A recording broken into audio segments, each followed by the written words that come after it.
Oi,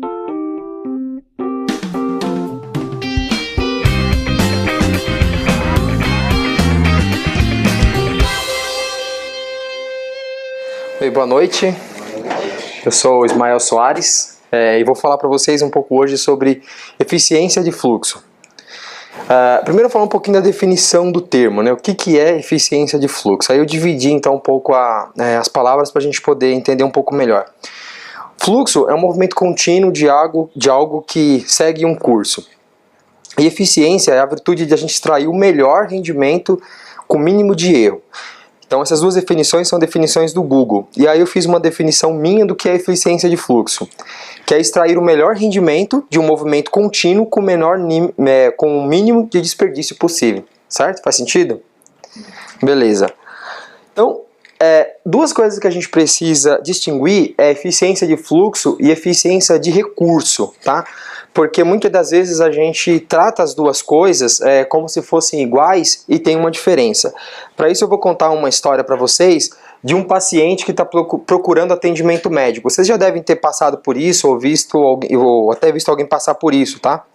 É uma historinha que o Alisson Vale conta num curso que eu fiz lá no Software Zen.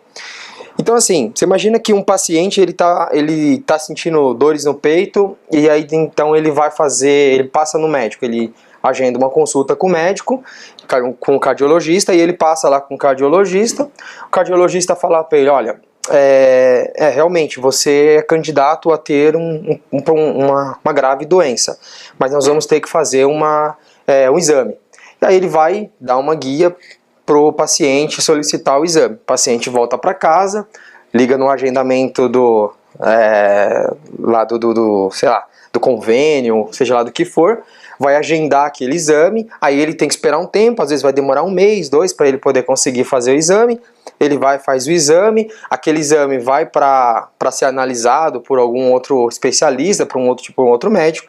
O médico vai analisar aquilo, depois de 1 semana, 2, vai sair o resultado do exame, ele vai pegar aquele resultado do exame, vai voltar para casa de novo, vai agendar novamente com o médico, e aí depois de alguns dias ou mês até, ele volta no médico, mostra o resultado, o médico fala, olha, o resultado não foi conclusivo, nós vamos ter que fazer um outro exame. E aí, de novo, volta de novo aquela situação, faz um outro exame, fila de novo, tal. E aí, quando ele volta novamente, o médico fala, olha, nós vamos ter que pedir a opinião do segundo médico. E aí, encaminha ele para um médico especialista naquele tipo de problema lá, porque de repente está com suspeita de câncer, vai passar para um oncologista, e o oncologista vai fazer os exames de novo e tal. E aí, depois de algum tempo, nessa saga aí, 6 meses talvez, ele vai saber o diagnóstico dele de verdade, se ele tem algum tipo de doença ou não, e começar o tratamento. Imagine outra situação, imagina que ele vai num hospital que é especialista nesse tipo de doença, nesse tipo de problema, certo? No hospital do coração, por exemplo. Chega no hospital do coração, ele vai passar com o médico vai detectar que é possível ter aquele tipo de doença, já vai encaminhar ele para um outro departamento. Naquele departamento eles já vão ali agendar, se for possível, se tiver vaga, já vai fazer o exame para ele naquele mesmo dia, se não, pelo menos ele já vai sair de lá com a agenda já encaminhada. Depois daquilo ali, quando ele pegar o exame, ele já vai passar com outro especialista no mesmo lugar. Se tiver que passar de repente para um outro médico, ele já vai passar num outro médico, mas no mesmo local, e num tempo bem reduzido, num tempo bem menor, ele já vai ter o diagnóstico dele. Por quê? Porque ele está num lugar que é especialista naquele tipo de problema. Então, nessas duas situações, a gente tem foco no recurso, que o recurso é o médico, e outro a gente tem foco no problema. Então, no primeiro caso que eu falei para vocês, qual que é a ideia? É manter o médico o tempo todo trabalhando. Então, o médico está o tempo todo ali trabalhando, atendendo, e a ideia é que quanto mais paciente ele atender, melhor. O cara que está fazendo o exame, quanto mais exames ele fazer, melhor. O foco está no recurso, em otimizar o recurso. No segundo caso, o foco está em resolver o problema do paciente, certo? Então, a ideia é resolver o problema do paciente e não manter o médico ocupado o tempo inteiro. Se a gente for olhar isso daí num fluxo, a gente tem o seguinte: o início do fluxo é quando o médico descobre que o paciente ele é um candidato à doença, àquela doença. E aí tem as etapas que ele vai fazer. Então, quando ele está aguardando para fazer o exame, por exemplo, depois que o médico atendeu, ele está numa etapa que a gente chama de etapa de fila, certo? Porque ele está aguardando, não pode fazer nada, tem que esperar alguma coisa acontecer. Depois ele vai fazer o exame, é uma etapa de execução, uma etapa de onde está tendo alguma ação ali. E assim por diante até ele chegar no diagnóstico. O tempo total do momento em que se descobre que ele tem a doença até o momento que ele tem o diagnóstico, a gente chama no desenvolvimento de software ágil e no Kanban de lead time, tá? Que é o tempo total que ele teve do momento em que ele entrou ali no fluxo até o momento que ele saiu no fluxo. Então, tudo que é fila a gente chama de delay ou chama de retardo. E tudo que é execução, né, e tudo que é execução de verdade, a gente diz que é valor. Porque se nós formos ver, o tempo que de fato agregou valor para o paciente nessas duas situações que eu falei para vocês, foi muito pouco. Porque o tempo que ele ficou esperando não teve valor nenhum. Pelo contrário, retardou o diagnóstico dele, tá? Tá, como que a gente faz então para a gente medir esse tipo de coisa? Como que a gente consegue medir o quão eficiente nós estamos na geração de valor? Como eu disse agora há pouco, fila é retardo, fila é desperdício. O que importa de verdade é o tempo de execução. Isso é que gera valor. Como que a gente faz para medir isso daí? Tem um jeito de medir? Tem. Se você pegar o tempo total de execução e dividir pelo lead time, que é o tempo total, né, que é o tempo então das filas mais o tempo de execução, você vai ter um valor que é a eficiência de fluxo, tá? É o quão eficiente está o seu fluxo na geração de valor. Então, entendendo um pouquinho melhor o cálculo. Imagina, né, hipoteticamente, que demorou 100 horas aguardando nesse processo todo do paciente, ele demorou 100 horas aí aguardando exame, aguardando a agenda do médico, aguardando alguma coisa, demorou 100 horas no total. E de execução, de fato, foram 5 horas, tá? Então, execução é fazendo o exame, sendo atendido pelo médico, né? Processo que realmente agregou algum tipo de valor. O tempo total, que é o lead time, foi 105 horas. Se a gente pegar 105 horas, que é de execução, e dividir por 105, nós vamos ter 4,76% transformado em percentual. Isso significa que a eficiência desse fluxo que eu falei para vocês agora do primeiro caso, usando esses dados, seria 4,76%. O que é muito ruim, porque eu estou dizendo então que 93 alguma coisa, quase 96% do tempo, 95, né?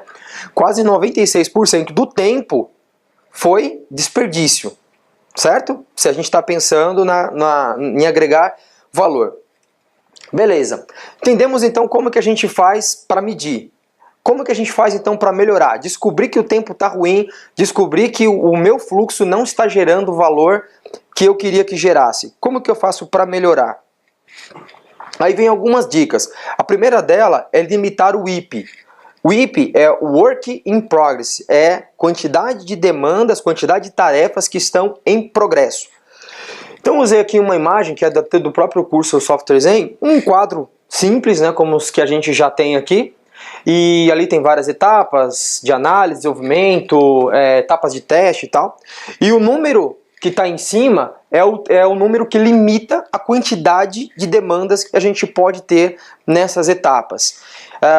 E isso vai fazer com que eu tenha menos coisa no meu fluxo e vai fazer com que eu termine mais coisas e comece menos. Por quê?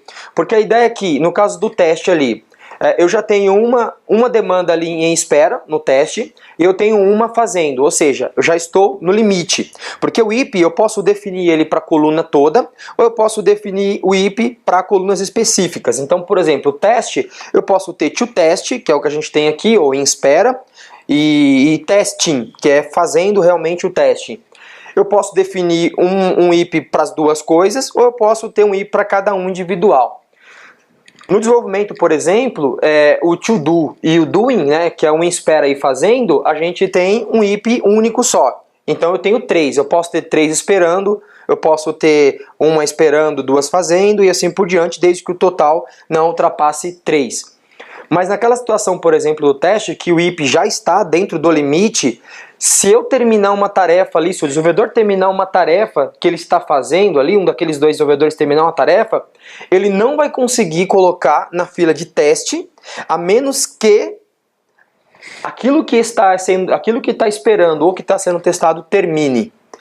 Isso vai fazer com que eu pare o que eu estou fazendo, ajude a testar, testando aquilo, eu vou então colocar a minha para testar. Ou seja, eu vou terminar mais coisas, eu vou evitar que o fluxo fique acumulando coisas, tá? E aqui na Bluesoft a gente gosta bastante de utilizar o IP físico, tá? A ideia do IP físico é a mesma do IP tradicional, que você coloca na parte superior das colunas, mas o IP físico ele cria uma sensação de responsabilidade um pouco maior nas pessoas, nos integrantes do time. Por quê? Porque quando você tem o IP nessa situação aqui sobre as colunas, você precisa interpretar que o IP está no limite ou que o IP foi estourado. Por quê? Você olha ali e você vê, tem uma aqui, ali está falando que é 2. Beleza, então já está no limite. Quando você tem um IP físico como esse, você coloca o IP justamente no lugar onde acaba a quantidade, né, de demandas que cabe. Então, se eu tiver que colocar uma demanda a mais, como nesse caso aqui, né, eu só posso colocar 2. Eu coloquei 3, fica evidente qual foi a demanda que ultrapassou o meu IP. E a dor de quem vai fazer isso é muito maior porque ela faz consciente. Se ela tiver que colocar alguma coisa fora do IP, ela sabe que ela está fazendo fora do IP. E mais, a equipe sabe quem colocou fora do IP. Então isso gera uma pressão maior, e aí com essa pressão maior faz com que as pessoas evitem quebrar o IP, certo? A gestão fica muito melhor dessa maneira quando a gente utiliza o Kanban virtual, o IP físico. Segunda dica é diminuir handoffs. O que é handoff? Handoff é quando eu passo para uma outra pessoa resolver o problema, né? Então, numa passagem de bastão, imagina uma corrida de bastão, onde eu tenho uma outra pessoa ali esperando, eu vou correndo, chego naquela pessoa, eu passo o bastão para aquela outra pessoa dar continuidade. Isso é um handoff, tá? Então, imagina que aqui nesse quadro, a gente tem então o cliente criando coisas, colocando no backlog, priorizando, aí passa para o analista, aí o analista passa para o desenvolvedor, aí o desenvolvedor passa para um outro analista de teste, que aí passa para o cliente. Nesse caso, a gente tem handoffs. Agora, qual que é o problema do handoff? O handoff ele tem um problema de disponibilidade não imediata, que é assim, nem sempre a pessoa que vai receber vai estar disponível para receber. Então, se um desenvolvedor ele só desenvolve, o trabalho dele é só desenvolver, e ele passa para o testador dar continuidade naquilo para o testador testar, nem sempre o testador vai estar disponível. Na corrida de bastão, a gente tem a outra pessoa que vai pegar o bastão esperando, aguardando. Ela está ali pronta para pegar o bastão. Mas na realidade, a gente sabe que nem sempre isso vai acontecer. Não vai ter um testador lá esperando alguém passar para teste para ele poder pegar. Ele pode estar ocupado. Ou às vezes o tempo de processamento da etapa para onde eu vou passar é muito maior do que a etapa que eu estou agora. Isso vai causar o quê? Gargalo, tá? Que é um segundo problema aqui, que a gente precisa resolver, que é eliminar os gargalos. O IP ajuda a gente ele ajuda a gente a identificar onde que estão os gargalos. Quando uma equipe ela coloca o IP e ela respeita o IP, tá? Porque o IP é aquela coisa, é um número que está lá. Se você não respeitá-lo, simplesmente começar a ignorar o que está lá, não vai ajudar. Quando você olha o IP e você não ignora, você começa a encontrar os gargalos. Então, essa aqui é uma imagem também que eu peguei lá no curso, que já é uma outra imagem de um livro chamado This is Lean, que é um exemplo de um aeroporto. Então no aeroporto você tem vários gargalos. Então antes você tinha no aeroporto você tinha um gargalo que era o check-in. Agora inventaram o check-in online que já ajuda. Mas você chegava lá, chegava aquele monte de gente e parava no check-in. Aí tinha que cadastrar, escolher assento, fazer aquele monte de coisa. Depois você chegava, depois você corria aquele monte de gente, liberava lá, aí travava de novo naquela parte de segurança. Aí vai, volta, tira tudo, tira cinto, tira não sei o que. Depois libera de novo e aí vai no embarque novamente. Então, ou seja, você percebe que esse fluxo ele não é fluido. Ele vai parando em alguns pontos que vai segurando ele, que são os gargalos, certo? Por quê? Porque a etapa anterior, ela tem uma vazão muito maior do que a etapa onde está o gargalo. Então a ideia é, a gente precisa identificar onde que estão os gargalos para a gente poder eliminar. Uma sugestão para a gente poder eliminar o gargalo é a gente criar buffer, tá? Então, por exemplo, ao invés de eu encher a fila do desenvolvedor lá, eu crio um buffer para ele, e quando eu estiver disponível, ele vai puxando desse buffer, tá? É mais ou menos como a gente faz quando a gente faz um planejamento. A gente define algumas coisas, coloca lá num buffer, e o desenvolvedor vai puxando naquela lista que está priorizada. Ao invés da gente empurrar para o desenvolvedor um monte de coisa para ele fazer, a gente cria um buffer, tá? E o fluxo, a performance do fluxo, ela está diretamente ligada com o seu maior gargalo. Então, se a gente identificou que o gargalo é o teste, o tempo que demorar o teste vai ser o tempo mínimo do fluxo. Não vai demorar menos que o tempo de teste, certo? É óbvio, né? Se a gente tem, por exemplo, no nosso caso, a gente tem aqui os testes automatizados que rodam quando a gente passa uma demanda do desenvolvimento para teste, né? A gente vai rodar os testes. Se essa etapa ela é um gargalo, o fluxo inteiro vai demorar no mínimo o tempo que demora essa etapa, certo? Então, os gargalos, eles ditam o nosso fluxo. Então, a gente precisa eliminar eles para que o nosso fluxo fique mais fluidos. E nós também temos as situações de buffer externo. Então, imagina situações que eu tenho aceite de cliente. Então, se eu tenho um aceite de cliente, isso não pode ficar dentro do meu fluxo. Eu tenho que ter um buffer externo, porque já que está fora do meu domínio, eu crio um buffer externo, coloco naquele buffer e aguardo o cliente me responder. Mas isso não pode impedir o meu fluxo, certo? Se não depende, porque senão a gente não consegue fazer com que os desenvolvedores continuem trabalhando e não depende deles tirar as coisas dessa etapa, tá? Uma outra dica, quarta dica aqui é eliminar interrupções e bloqueios. Por que interrupções e bloqueios, né? Porque para mim interrupções e bloqueios são duas coisas diferentes. Bloqueio é tudo aquilo que faz com que você pare o fluxo aguardando algo ou alguém. Então imagina uma situação que o desenvolvedor está trabalhando lá e aí ele precisa que seja feita uma tela. Aí ele interrompe aquilo, ele bloqueia aquilo, né, aguardando que algum front-end vá lá e resolva aquele problema. Isso não deve acontecer num fluxo, se você quer que seu fluxo continue. Ou você faz com que todo mundo seja capaz de fazer tudo, ou você faz essas coisas que precisam ser feitas para chegar nessa etapa antes de chegar nela, para que você não bloqueie aquilo. Já a interrupção é quando você interrompe o que está fazendo para fazer outra coisa. Então, são situações de a gente está desenvolvendo, daí de repente chega alguém e olha, preciso que você pare o que você está fazendo para fazer outra coisa. Olha, preciso que você dê uma olhada ali. Olha, onde é que está tal documentação? Olha, me tira uma dúvida aqui. Então, isso são interrupções. E essas interrupções, elas atrapalham na nossa produtividade, na produtividade do fluxo. E aí, duas dicas para você poder fazer isso primeiro, meça as interrupções e conscientize as pessoas do quanto isso impacta a performance do seu time. Porque muitas das interrupções são desnecessárias. Então, às vezes, é mais fácil a gente olhar para o lado e falar você sabe onde está tal coisa? Do que a gente ir lá e procurar.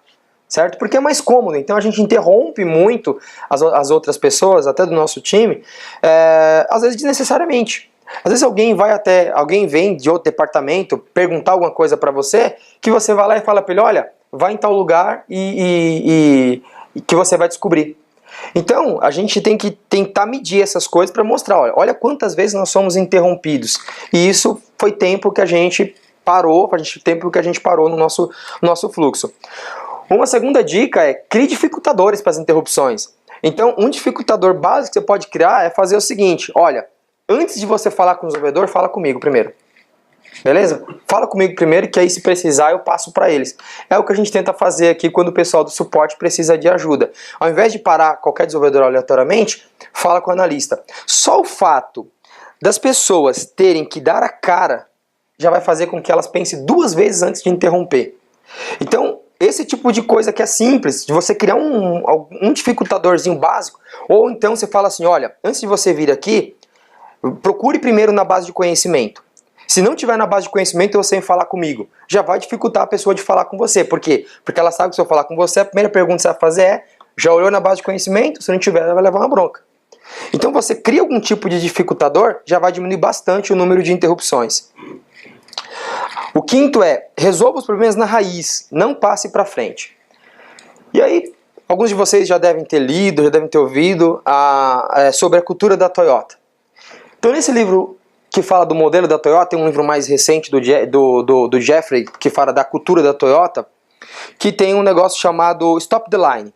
Qual que é a ideia do Stop the Line? É assim, na Toyota, antigamente, quando acontecia algum problema na linha de produção, quem identificasse aquele problema, puxava uma corda e parava toda a linha de produção. E aí, naquele momento, vinha um monte de gente lá, né, para poder resolver aquele problema. Só que na hora que resolver aquele problema, precisava se identificar primeiro por que aquele problema aconteceu. Para que aquele problema fosse resolvido na raiz. E não que aquele problema fosse simplesmente remediado. Tinha que resolver na raiz. Por quê? Porque parou toda a linha de produção. Tem um monte de gente lá de braço cruzado, a gente vai ter prejuízo porque é menos carro que vai ser produzido. Então, parar a linha de produção é algo extremamente crítico. É algo extremamente complicado. Então, as pessoas, quando elas estavam fazendo as coisas, elas faziam com muito cuidado, porque elas sabiam que se elas parassem a linha, se acontece algum problema, e parasse a linha de produção, aquilo ia ser algo crítico, ia ter um prejuízo muito grande. Então as pessoas prestavam mais atenção. E aí o Jeffrey, ele diz o seguinte, que ele foi numa outra empresa, não diz o nome, lógico, mas ele disse que foi numa outra empresa, de carro também automotivo, e aí quando ele chegou lá, ele viu um tapete rasgado no carro, estava passando na linha de produção. E aí ele ficou desesperado e quis puxar a cordinha, só que ele não achava a cordinha para puxar. E aí ele pegou, ele falou que o gerente de produção estava lá dele, ele falou, olha, o tapete ali está rasgado. Aí ele falou, eu vi.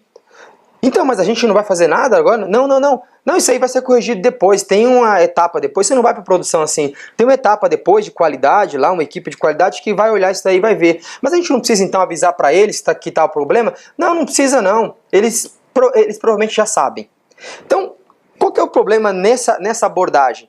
Que o problema foi incorporado na realidade do processo. Então, aceitou-se que é um problema. O que vai acontecer nesse caso do tapete rasgado? O que vocês acham? Vai ser substituído. Alguém vai chegar lá, vai pegar o tapete rasgado, vai colocar o tapete novo. E aí daqui a pouco tem outro carro vindo com o tapete rasgado. Porque isso não vai resolver o problema na raiz. Se parar essa linha de produção, como era algo crítico, teria que se identificar qual é o problema. Como que isso se transfere para a gente, então? O que isso quer dizer e como que a gente identifica isso no nosso dia a dia? A gente diz o seguinte, ó, toda demanda tem que ter critério de aceite, tem que ter critério de teste, tem que estar bem analisado, tem que estar testado. O testador, ele não pode passar antes dele testar. A gente tem uma série de coisas que a gente coloca no nosso processo, acordos que a gente faz. Beleza? Beleza. Os acordos são suficientes? Não. Por que os acordos não são suficientes? Porque as demandas, elas param no meio do processo. Quer um exemplo disso? Teste feio. Por que as demandas elas param no etapa de teste? Por que ela volta? Ou porque não foi analisado corretamente, havia cenário que não foi previsto, ou porque não foi testado corretamente, quem desenvolveu não testou antes, certo? Que mais? Não tinha os critérios de teste para que quem desenvolveu testasse o que tinha que testar, ele não sabia que ia impactar naquilo, então ele não testou. E uma série de outros fatores. Percebam que todos esses problemas, no nosso caso aqui, eu estava até listando hoje de manhã com os testadores, são coisas que a gente já tem acordado. Para todos os problemas que eles listaram, a pergunta foi, nós já temos algum processo para isso? Já. Então por que continua voltando as coisas? Porque a gente aceita que isso é normal. Então quando volta alguma coisa, por exemplo, o desenvolvedor esqueceu de ler a demanda, não leu por demanda por completo e não fez a demanda toda. Aí o testador pega e fala, ó, faltou tal coisa. Aí, pô, cara, desculpa, volta aí que eu vou arrumar. Arruma e vai embora. Entendeu? Aí voltou lá porque a gente combinou um monte de coisa no planning e não estava na demanda. Aí a gente vai e fala pro PO, PO, cara, mas não tá escrito aí. Pô, mas a gente conversou, eu pensei que você tinha entendido. Tá bom, eu vou colocar lá. Coloca lá e na semana seguinte a gente tem o mesmo problema. Percebe que simplesmente ter um acordo não resolve. A gente precisa ter bloqueios, a gente precisa ter coisas que façam, que impeçam a gente fazer errado. Se a gente, por exemplo, coloca um bloqueio que não deixa sair dali enquanto a gente não resolver, vai fazer com que a gente pare, identifique o problema e depois a gente continue. E não simplesmente a gente ignore ele e aceite que ele faz parte do nosso dia a dia. Então, no desenvolvimento de software tem algo equivalente a isso chamado book tracking, tá? Que é onde a gente lista todos os problemas que foram encontrados durante o processo de desenvolvimento, tá? Não é o bug que foi produção, que aí seria tipo o recall, dos carros. Na verdade isso aqui não, isso aqui é durante o desenvolvimento mesmo. Então no desenvolvimento a gente vai listando tudo que a gente foi encontrando de problema, tá? Nós, por exemplo, vamos começar a fazer isso aqui, só que de uma forma diferente. Nós vamos taguear os problemas que a gente encontrar durante o desenvolvimento, para que depois a gente construa um dashboard, para a gente poder ver quais são os principais problemas, por que eles estão acontecendo, e a gente leva isso para a retrospectiva, a gente analisa e a gente melhora isso daí, tá? Cria cultura de uma equipe que aprenda com os erros e resolva os problemas da raiz, não de uma equipe que aceite que as coisas são assim mesmo, tá? Então, o que a gente quer é que haja fluxo e não refluxo. Então a gente não pode aceitar que as coisas voltam e tá tudo certo, porque tá errado. A gente quer que as coisas fluam e não que as coisas fiquem indo e voltando, tá? Então o Alisson Vale, ele falou essa frase aqui que eu achei bem interessante, quis compartilhar com vocês, que o que a gente quer é fluxo e não refluxo. Então, uma das coisas que a gente faz aqui em alguns times aqui na Bluesoft é, por exemplo, se um teste falhar, a gente não volta ele para o desenvolvimento, a gente não volta ele para uma coluna, ele fica parado lá no teste, coloca uma tagzinha de teste fail, aquilo ali acende um alerta, alguém para o que está fazendo e vai resolver aquilo ali. Ah, mas e o IP? O IP vai ficar lá parado. Para quê? Para causar bloqueio. Para poder dizer que tem alguma coisa errada. Poxa, mas a gente não consegue passar nada para teste porque o IP está estourado e tem uma demanda que voltou. Sim, exatamente foi isso que aconteceu. Nós precisamos resolver esse problema e não ignorá-lo. E não simplesmente voltar para testar outra coisa, porque senão isso nunca vai ser resolvido. Então quando a gente cria esse desconforto, que a ideia do IP é isso mesmo, ele vai mostrar para a gente que nós temos um problema e a gente precisa resolver. Tá? Então essa tagzinha que a gente utiliza em algumas equipes aqui, eu acho bem interessante, eu gosto bastante dessa abordagem, porque vai fazer com que a gente identifique e se incomode com os problemas. O sexto aqui, está acabando, priorize o que está mais perto de acabar. Então, nas nossas reuniões diárias aqui, a gente procura, na reunião diária, não falar sobre o trabalho da pessoa, o que eu fiz ontem. Ontem eu testei, ontem eu documentei, ontem eu analisei, ontem eu desenvolvi, porque não é a prestação de conta, certo? A gente não precisa ficar prestando conta para aquilo não falar, pô cara, você trabalhou bastante, hein? Ou então, cara, você não fez quase nada. Não é isso. A ideia não é isso. A ideia da reunião diária, aqui na Bluesoft, é a gente analisar a situação atual do fluxo e identificar como que a gente faz para poder as coisas que estão mais perto de sair ir embora. E aí tudo que está na etapa de fila precisa de um responsável. Tem coisa para testar? Quem é que vai ajudar a testar aqui? Ou, testador, tá tranquilo? Você precisa de ajuda? Não, tá tranquilo, beleza. Tem coisa para revisar? Quem é que vai parar agora, antes de começar a trabalhar, e vai revisar isso daqui? Porque se tá parado, é perda de tempo. É com aquilo que nós falamos, é desperdício. Então nós precisamos botar isso aqui para frente, precisa dar vazão, precisa dar andamento. Então a gente define essas metas para o dia do que a gente quer fazer naquele dia e a gente faz com que as coisas saiam. Tá? Então essa é uma dica para você poder tornar a sua reunião diária mais produtiva. Não fale do trabalho individual das pessoas, fale do trabalho conjunto do time, pensando sempre da direita para a esquerda para que as coisas sejam mais fluídas. Beleza? É isso aí, pessoal. Obrigado. Boa noite.